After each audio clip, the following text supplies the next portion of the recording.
I am mining investor and editor of Resource Stock Digest. Head out of the Del Real here with my partner, Mr. Nick Hodge, who's also an investor and the publisher of Daily Profit Cycle. This is the 255th episode of our weekly therapy session that we like to call Investing in Bizarro World. We're going to talk markets. We'll talk Fed Chair Jerome Powell. We'll talk gold. We'll talk rates.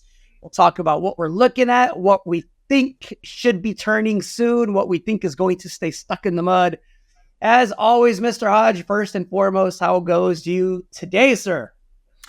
Got through January, Gerardo, ready for this leap February, and I'm doing great. Kids are healthy, like you say.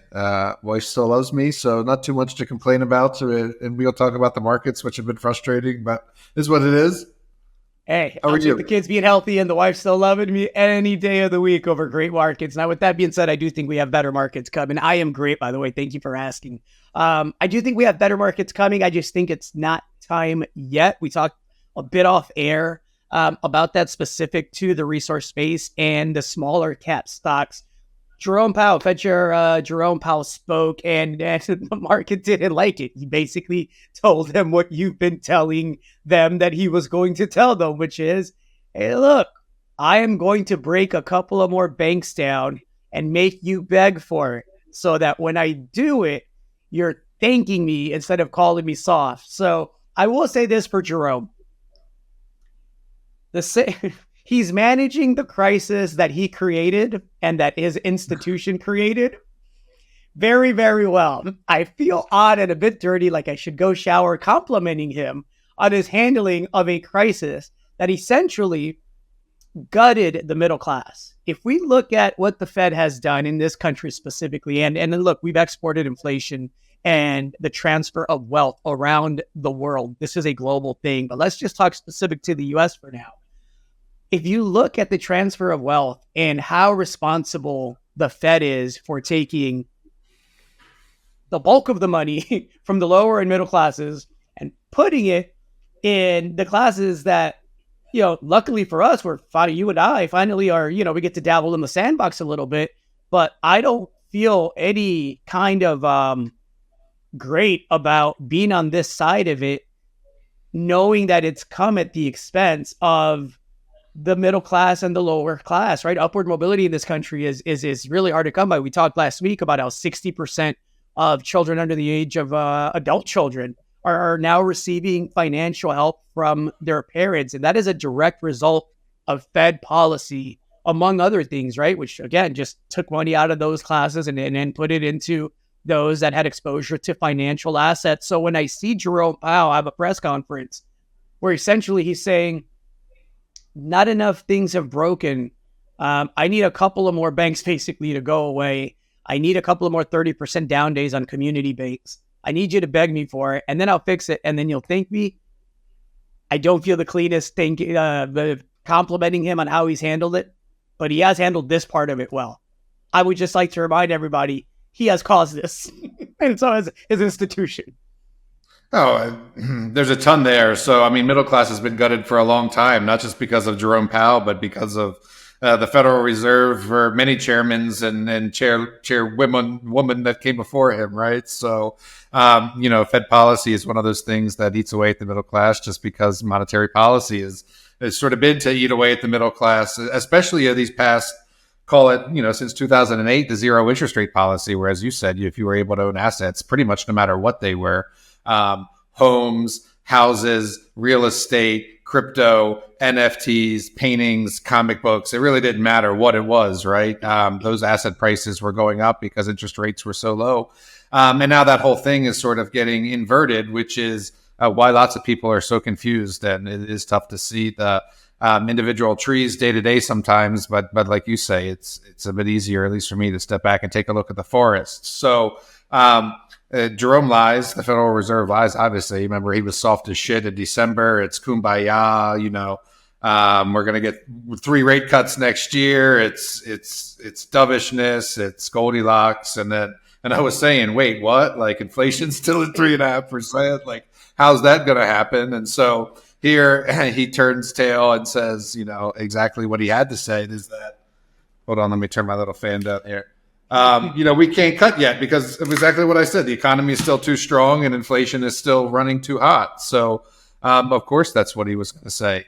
What else? The economy is not the stock market. We say that a lot. I was writing about that last week. I was writing about those caves in California where they found, dozens of people living in caves along the river, and they had 7,500 pounds of trash down there, and they were furnished. I mean, all is not well. That was the same week that GDP came out at a robust 3.3%, right, Gerardo? So, there's things out there that aren't right in the overall system and in the overall economy, and yet, as we've been saying week to week, we're celebrating new all-time record highs. Now, those all-time record highs were because of that dovishness in December, because of the Goldilocks, because we were expecting the rate cuts.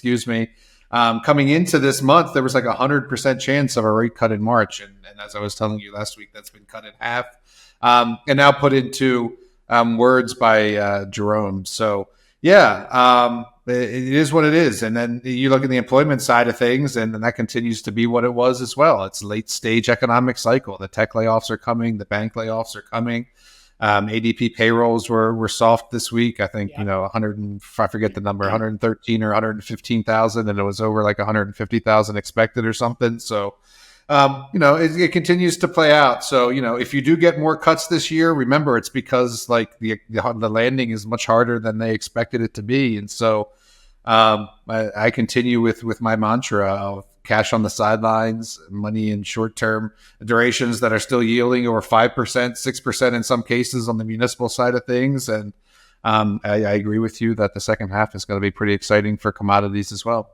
Well, let's talk about one asset class, one commodity that held up really well despite, a 2% tumble on the major indices and a dollar that strengthened, right?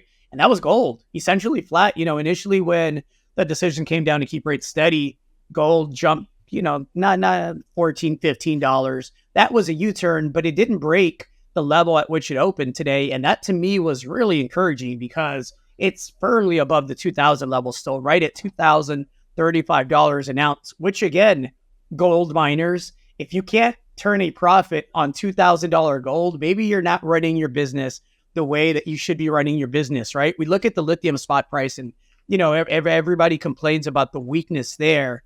And we talked about this last week. You look at a company like Pilbara, which still has 50% margins, really robust margins despite that. And moving forward with the expansion of multiple projects. And oh, by the way, has a couple of $1 billion in its treasury to go take advantage of this weak market. And if I'm a Pilbara, you bet your ass off I'm having a conversation with a company like Patriot that has a deposit type I understand, with mineralogy I understand, with metallurgy that I understand, and that looks like at least, eventual tonnage wise, looks like it could be something similar, or greater than even, Greenbushes. So me as a Patriot shareholder, I would love to see a Pilbara come in and take a 5 or a 10% stake at, opportunistic prices, maybe on a flow through basis, so they can get creative. But I would love any of the other majors to come in and endorse the quality of the project, especially during, what's a weak time in the lithium spot price. I say all that to say, and let me tie it all in. If gold miners can run a business on $2,000 gold, you shouldn't be in the gold business. Like the asset's just not going to work. The price sensitivity is telling the consumer that it's not going to work. So at $2,200 gold, at $2,400 gold, at $2,500 gold, the leverage obviously is exponential. But again, for the time being, gold stocks are not gold, and gold is not gold stocks, just like the economy is not the stock market. And you're going to have to be very selective, folks, because I think we have another quarter and a half of softness in the equity space as it relates to the resource stocks. And that goes, from miners all the way down to the explorer codes, unless you have a really exciting discovery. And even then it's tough going now. Again, back to the lithium space, you look at a Patriot, has everything going for it. And yeah, it looks like it's putting a bottom in, but it's certainly not breaking out yet. Yes. What do I want to say? The gold stocks have been tough, even the quality ones. So because the earnings just haven't been there. And I suppose that's a function of the ongoing inflation and the higher costs. But, at a certain point, the $2,000 gold, the $2,050 gold is going to trickle down to the bottom line, and so it continues to be a good time to isolate and identify those companies that are levered to the price of gold, whether they're producers or developers, or are onto a discovery or have some, resource stage type project. So at the same time, there's also sort of like a floor, right? They're not outperforming, but like they don't want to go down either because I have all the sellers are tired. Yeah, well, exactly. Like I have bids set very close, right? Just a couple of pennies underneath, where some gold stocks have been trading that I want to buy into, and they just quite won't get there. So, I think we do have one more flush out on the equity side of things to allow you to get positioned in those names that you want, and have been doing so, frankly, in the letters and in my personal portfolio. Gold specifically remains bullish, so. I'm finding that I have to keep saying the things over and over, and that's fine. I just have to keep saying them over and over. Kids, you know what it's like. Yeah, exactly. Right. So the 2-year trades on Fed expectations, and then the 10-year trades on sort of economic expectations. And even before Jerome said whatever he said this week or last week, the sort of 2-year was staying higher because it knew that he wasn't going to be able to cut.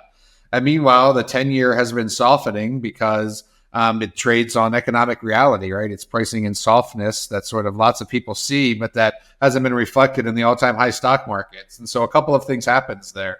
2-year stays up, the 10-year comes down. You get that inversion of the yield curve, which, by the way, is still inverted.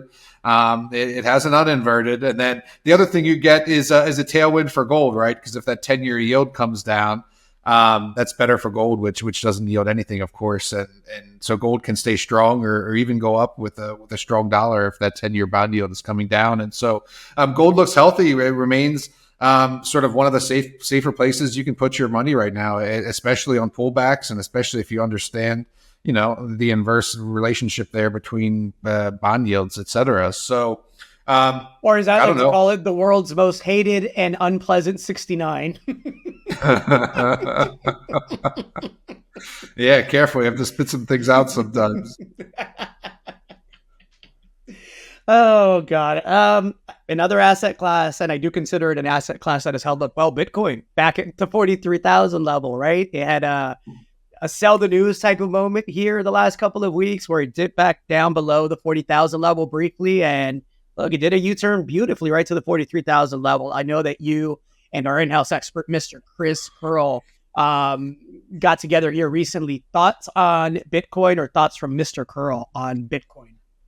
Bitcoin is also long-term bullish trend. So I think trades more on liquidity than maybe the bond yields or the dollar. And so I think Bitcoin gets more excited about stimulus. And it's interesting because it's a global asset. So yes, it was a sell the news moment with all the ETFs, but I still think that that's a long-term positive for the sector. Right now, your aunt and uncle and your grandpa can buy a Bitcoin ETF and then put it in their IRA or their 401k and pay diminished or no taxes on it at all if it's a Roth IRA. That's an overall very net positive, I think, for Bitcoin in general, right? Think about the ascent of passive investing over the past 10 or 15 years, where every 2 weeks somebody's just putting a portion of their paycheck into the S&P or whatever. One of the reasons that the S&P is able to reach all-time highs is that the ascent of passive investing.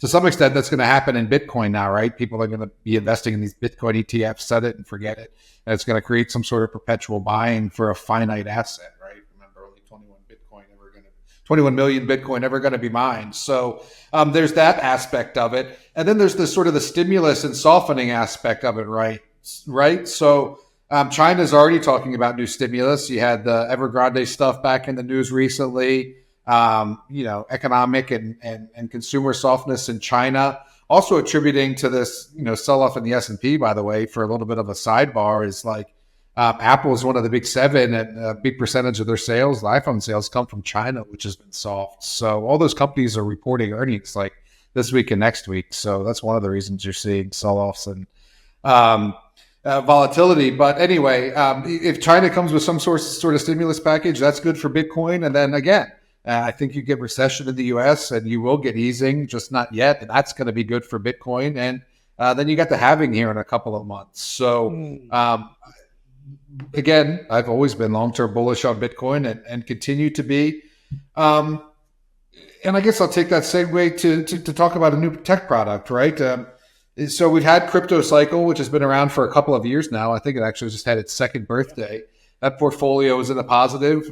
Chris Curls managed that 50K, but that's buying cryptos directly, NFTs directly on various exchanges, Coinbase and KuCoin and Kraken at one point. So a little bit more advanced, a little bit more high risk, and messing with all sorts of different coins and projects. And some of the feedback we got was just that, like it's a little bit too complex. And so that coupled with the fact that tech stocks continue to be strong, that AI is a real thing, that people are super interested in, the Microsofts and the NVIDIAs and the Teslas of the world.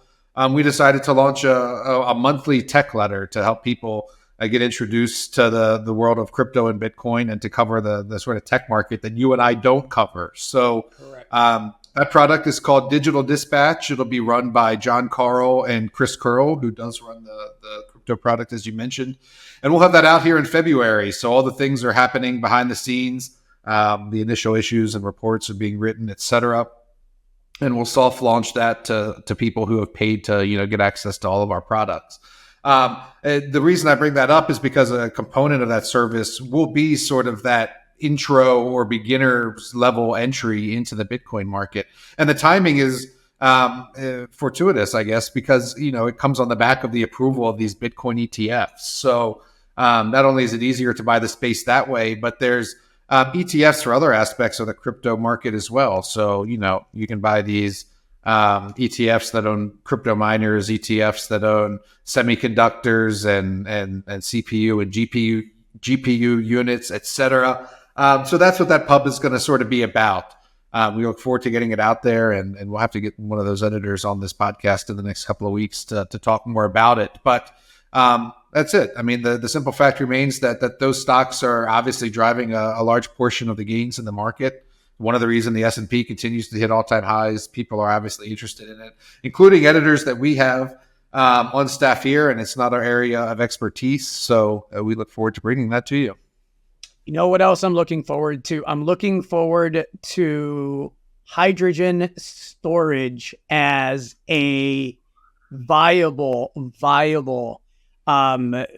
investment and speculative opportunity, especially in the second half of this year. This was something that got a lot of attention from Newfoundland last year in the second half. And, it's kind of quieted down while the government assesses its permitting process. It's awarded the right to bid on, large tracts of lands for these hydrogen storage and wind energy projects. And now it's at the point where it's about to assign who actually gets to do the building and how they're going to establish a permitting process moving forward. And, I think the reason that it's stalled out a bit is they're talking about an overall impact over the next 35 or 40 years of roughly $206 billion and revenue to the province of $11.7 billion. So look, am I frustrated as someone that speculated in the space early last year through a company that you also wrote a check for on the premise that the second half of last year would see those decisions start being made by the government? Absolutely. Governments lie. In this case, I'll actually give them the benefit of the doubt. I believe they're taking the time, and I actually applaud them for taking the time for the right reasons and doing it the right way, because the last thing you want, ask Mexico, is to issue permits and to issue rights and to get funding decisions by these companies and then having to take some of that back. It really messes with the order of things. So if they're taking their time because they're doing it right, and the investment is still coming in, there were more than enough bidders for these awards, and so I think the second half is going to be really, really good to the companies in that space. And then you and I, of course, are biased to one in particular because we own quite a few shares of it. But any thoughts there? I think that hydrogen is a pretty good contrarian opportunity because it got a lot of hype in sort of the late 20 teens heading into 2020 in terms of like fuel cells. And some of those stocks got way ahead of themselves, like the Ballard Powers, the Plug Powers, and the Bloom Energies of the world. And if you pull up some of those charts, you'll see that they've since sold off in a big way. They've been a favorite short target, in fact. Over the past, I'd say, 1 to 2 years, Plug, in particular, has been a printer of shares and diluting their base. I think they just did $1 billion raise, Jordan. I think they printed $1 billion worth of paper, like at cheap prices. But anyway, so this is bigger than and so what happened is there was a lot of promotion, there was a lot of fervor. Again, we were talking about zero interest rates and how everything went up. Well, hydrogen stocks went up too. And basically hydrogen stocks were like in quotes because they were like forklifts, right? Well, you can't like sustain an entire global industry and those type of retail stock price gains on forklifts. And so it's been a couple of years and that industry is starting to mature, not unlike uranium, right? It took a while for the governments and the market to figure out that nuclear was going to have to be an integral part of the decarbonization solution, right? And so same with hydrogen. I think it was dismissed for a while, but now you're starting to see it find its place. And it's been what it always was. Again, like there never was going to be one thing that was the best, right? Like my kids have this book about this girl who thinks pizza is the best. And, she goes and tries kimchi with the Koreans down the hall. And then she goes and tries tagine with the Africans who live in the apartment across the street. And it's like, there's not one best food, right? Like, right. It depends on like when you're craving. Well, there's not one best solution to clean energy or decarbonization either. Like there's a place for solar, there's a place for wind, there's a place for hydrogen. And that's starting to be figured out now. And then the exciting part, at least for me, is the storage aspect, which you were talking about. And in that respect, it's not unlike oil or even helium, because a lot of people don't know that the Strategic Petroleum Reserve, for example, is stored in salt caverns along the Gulf Coast in Mississippi and Louisiana. And helium reserves are captured in similar dome structures in the West. New Mexico, et cetera. So you're going to need places to store this hydrogen, and that lends itself to the resource market and salt domes. So more on that as it develops, but this certainly isn't fuel cells and forklifts. This is shipping. This is getting smart about clean energy, using windmills to generate the power that condenses and then stores the hydrogen, et cetera. So all in good time, and it takes the market and governments and capital time sometimes to figure out what solutions are best and get everything approved. Just look at how long it takes to approve a mine or something, right? Yeah.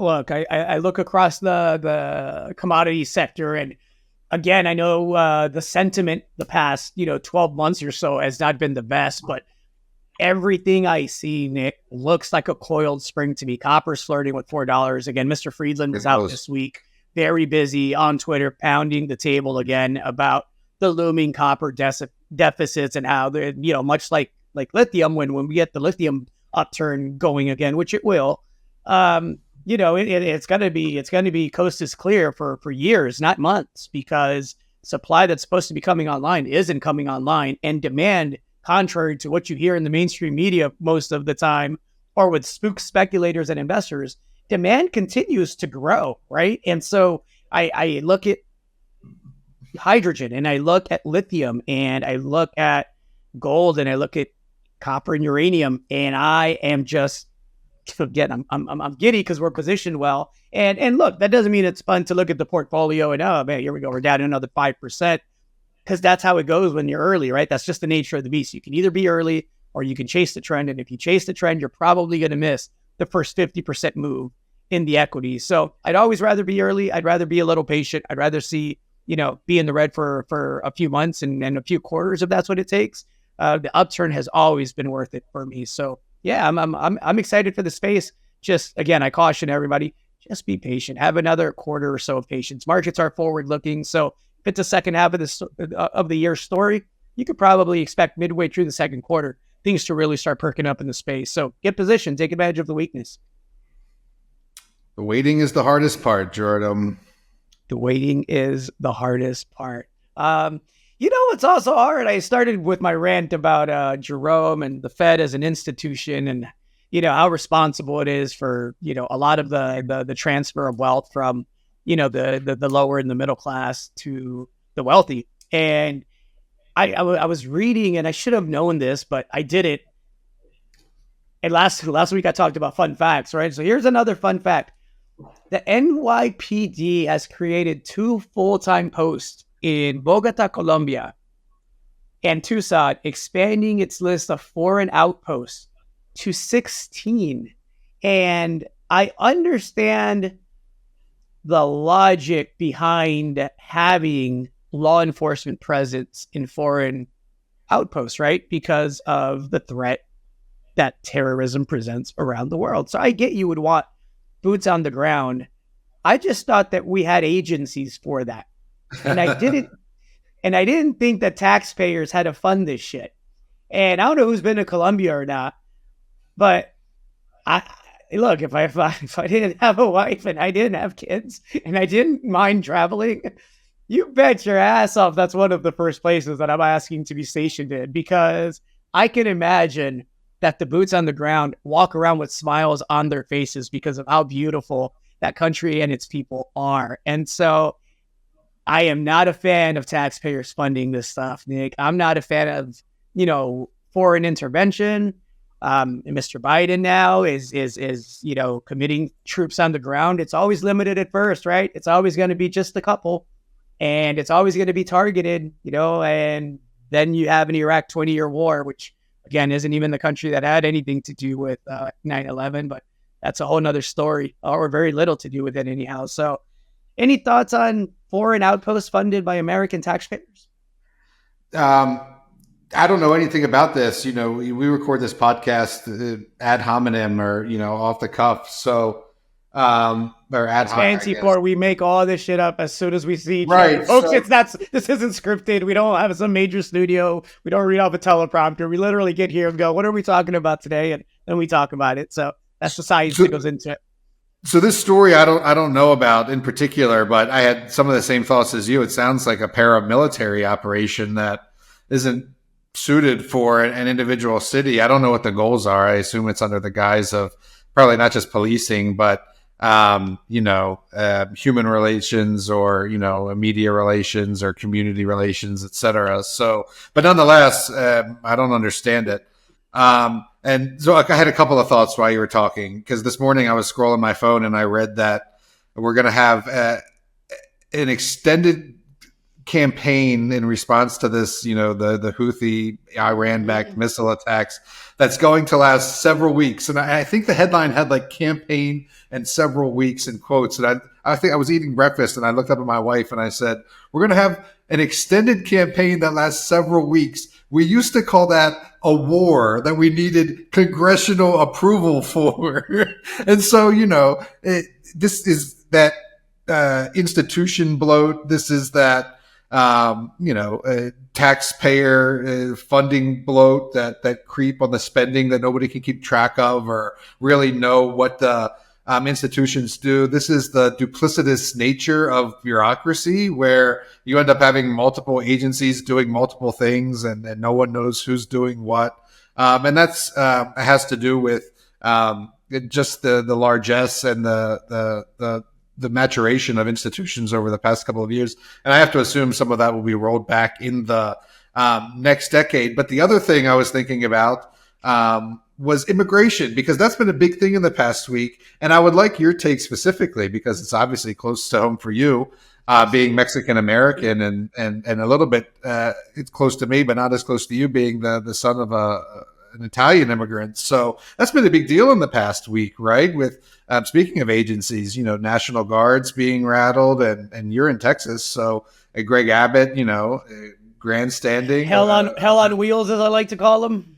Exactly. So, I mean, what do you think about the flow? It's become a pretty big story between that and the government putting together Travis Kelce and Taylor Swift. There's a whole lot to be preoccupied with out there. I'll share my thoughts on immigration because it is very near and dear to my heart, right? My parents came to this country when my mom was 5 months pregnant with me. They eventually became citizens of this country.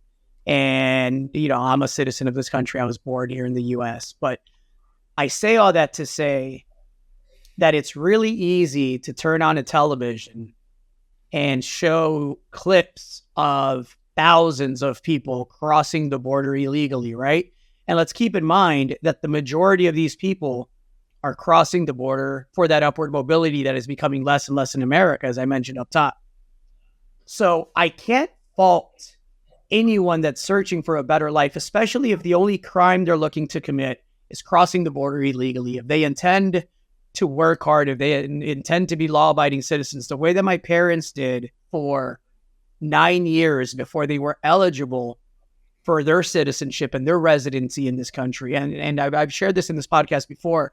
The only reason that was possible is because in 1987, and you guys know I'm not partisan. I dislike both parties, most people from both parties. But in 1987, Ronald Reagan, despite all the fuckery that he participated in with, the contraband, cocaine selling, paramilitaries, and all the other scandals, the one thing that I really commend him for that we just couldn't do in this day and age is he came up with a comprehensive immigration plan. The country was going through a recession. Real estate prices were bottoming. We needed cheap labor, but we needed a system by which we could screen people and allow for a legal mechanism to provide people the opportunity to chase the American dream and provide for their family. When you have the type of partisanship that we have right now in America, and you essentially make it to where there is zero legal recourse for anyone that legally wants to come to this country. I have cousins that waited 13, 14 years to come to this country legally. When there is zero legal recourse and no structure in place, no real structure in place for people to do so legally, I can't blame a mother or father for not just sitting there and letting their kids and themselves starve. And so, again, I am all for comprehensive immigration policy. I am all for securing the borders. Tupac's got this great interview. He was like a 20-year-old kid, and he's talking about living in the projects, and immigration is like that too. And what he said about living in the projects and growing up in low-income neighborhoods, he said, I want a safe community too.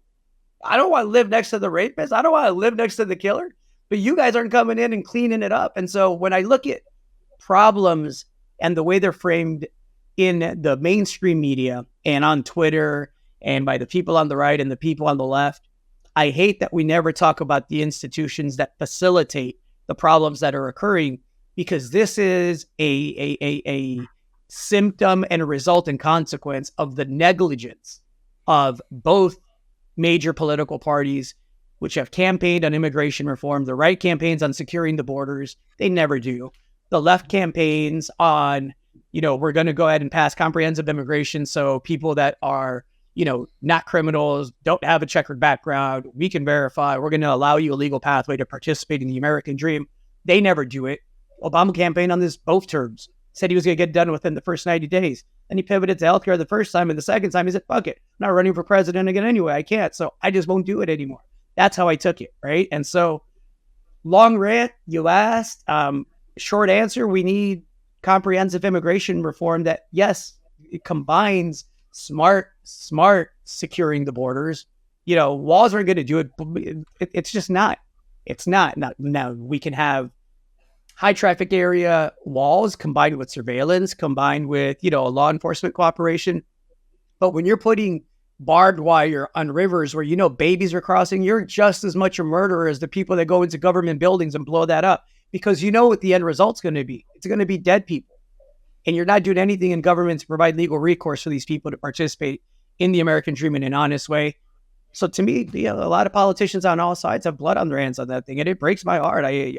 This is an issue that is very near and dear to my heart. And it's not because I think borders should be open. It's not because I think everybody should be allowed in this country. But I absolutely believe there should be a process for allowing people that can be, contributors to our society and in a positive way to participate in the American dream. That's the pillar of how this country was founded, in case anyone forgot.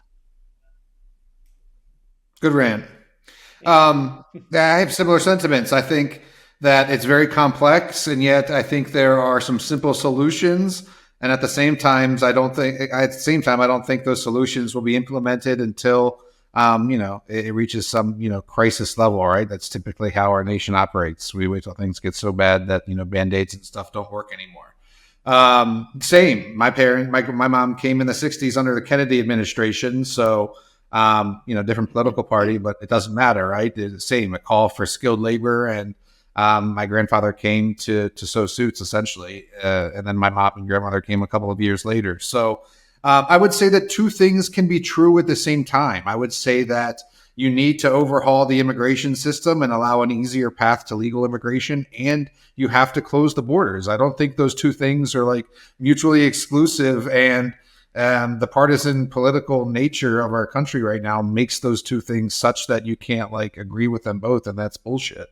So both those things can be true. I also think that there's a tax dollar implication. So going back to New York City, that's what got me thinking about this. I was reading that they said this week it's going to cost them, and I don't know the time, so Google it, $3.5 billion to house migrant families. It's something like $400 per family per night. And so I get why people have animosity about that, and at the same time, I get that there's always money for wars and bombs and never money for shelters and families, right? But I can see why people, worry about or voice their opinion about the tax dollars and the cost. And then the last thing I was going to say is I was going to relate it to student loans, right? Because it's obviously a little bit more complex, but there's some people who never use the student loan system, right? There's some people who never use the immigration system. Like there's some people who need the student loan system to go to college. There's some people who need the immigration system for that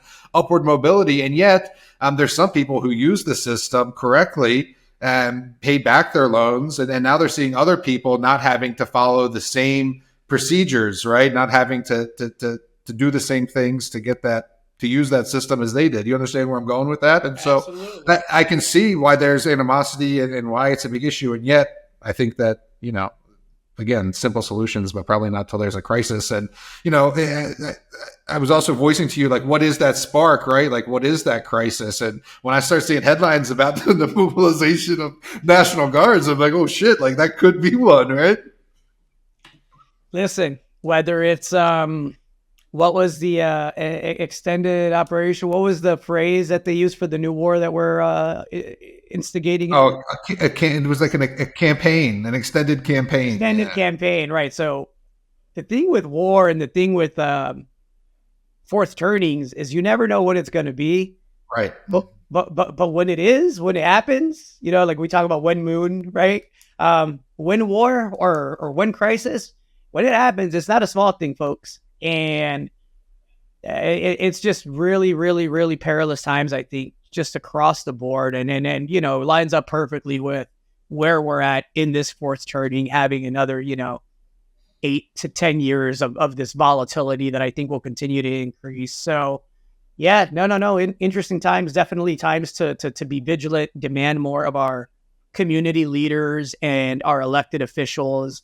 On all scales, and not likely that we get it anytime soon because this class of politicians is brain dead, but we should at least demand it, and hopefully somebody light bulb goes off and decides they have a better way, and we can support that. They're brain dead figuratively, and I think some of them are brain dead literally. I meant it literally. Mitch McConnell? Yeah, no, I'm telling you. So, everybody, if you love listening to our ranting and ravings on immigration and war and fourth turning, along with some of our market commentary, I encourage you to go to dailyprofitcycle.com/subscribe to get all of our updates on market commentary, thoughts on any number of things, not just from Mr. Hodge and myself, but our talented group of editors. It's also a great way to look and take a peek behind the curtain at some of our other publications, our paid publications, if you want more specific advice on everything from technology to crypto to cannabis stocks, med, tech, resource stocks, you name it. Mr. Hodge, anything else near and dear to your heart? I want everybody to remember this little extended campaign thing that we're going into, because I sense an accident's going to happen that's going to cause us to stay there for months. And then I sense that those months are going to turn into years. And then I sense that now you have Russia, China with a proxy war going on already. Now we throw Iran into the mix. It's getting dicey out there, folks. It's not good. it's not good. Yeah, I mean, typically when the inflation doesn't work and nations get desperate for their economies, then war and conflict is the next course of action. So where I sense that we're getting there as well. So no, next week I'll tell you about the Lincolnshire Wildlife Park, because that's a moment of levity. So don't let me forget. We'll keep it on the list. And don't forget to get your Valentine's gifts is what I was going to say, because that's coming up fast. Get that done. We also have a Super Bowl coming up here soon. So, the distractions will continue, folks, but there is some real world stuff going on out there. I am Gerardo Del Real, along with Mr. Nick Hodge. It's been a pleasure bringing you our 255th episode of our weekly therapy session that we like to call Investing in Bizarro World. Some words of wisdom and encouragement, Mr. Hodge. No, that's it. No, we'll see you next week. I gave you all my wisdom already. Take care. Stay safe, y'all. Hey there, you independent-minded investor. If you like this video, make sure to tell us so by clicking the like button below. Subscribe to our channel so you never miss another one. And share it with everyone you know on social media. You can also click the link in the description below to check out more information-packed videos just like this one. Thanks for watching.